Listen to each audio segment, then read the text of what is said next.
Mananatiling malakas at contender sa Western Conference ang Los Angeles Clippers. Last year nga nagpakita ng healthy na Kawhi Leonard at bumalik na rin ang MVP na James Harden. Yun nga lang natalo pa rin ang Clippers sa Game 7 kontra Nuggets ng first round. Pero sa kabila ng heartbreaking loss, maganda pa rin naman ang ipinakita ng Clippers. Nitong off-season may mga idinagdag silang key players sa kanilang roster. Ito nga ang 2025 to 2026 lineup ng LA Clippers. Magsimula tayo sa kanilang starting five. Ang point guard ay si James Harden. Maganda ang ipinakita niyang performance last season. Lethal pa rin ang kanyang step back threes at one of the best playmakers pa rin siya sa NBA. Hinahabol niya pa rin ang kanyang first ring. Kaya paniguradong gigil pa rin itong si The Beard maglaro next season. Nag-average nga si Harden ng 22 points, 9 assists at 6 rebounds noong nakaraang season. Shooting guard naman ay si Bradley Beal, isa sa mga big off-season signings ng Clippers.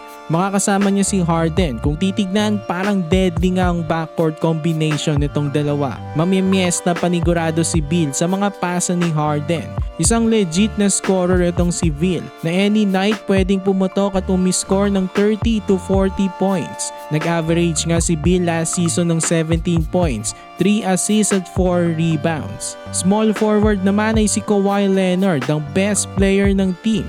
Magandang ipinakitang performance last year ni The Claw. Parang yun nga yung prime Kawhi Leonard. Hindi siya nagsuffer ng major injury last year kaya naging contender ang Clippers. Basta healthy lang itong si Kawhi, mananatiling isa sa mga powerhouse teams sa Western Conference itong Clippers. Nag-average si Kawhi last season ng 21 points, 6 rebounds at 3 assists.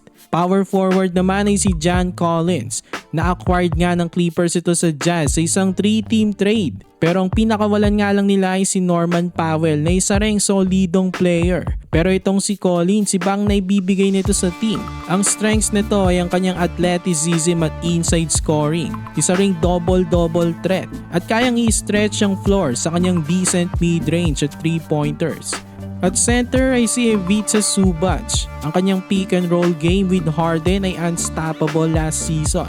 Very underrated na big man itong si Big Zu pero napaka-impactful niya sa team. Isa siyang double-double machine na nag-average last season ng 17 points, 12 rebounds at 1 block per game. Ayan ang starting 5 ng Clippers. Ang kanilang bench naman ay loaded ng mga bets. Napapirma nga nila si Brook Lopez. Ayos nga ito na backup big kay Big Zu. May championship experience na kasi ito from Milwaukee. Floor spacer na big man. At decent na shot blocker rin.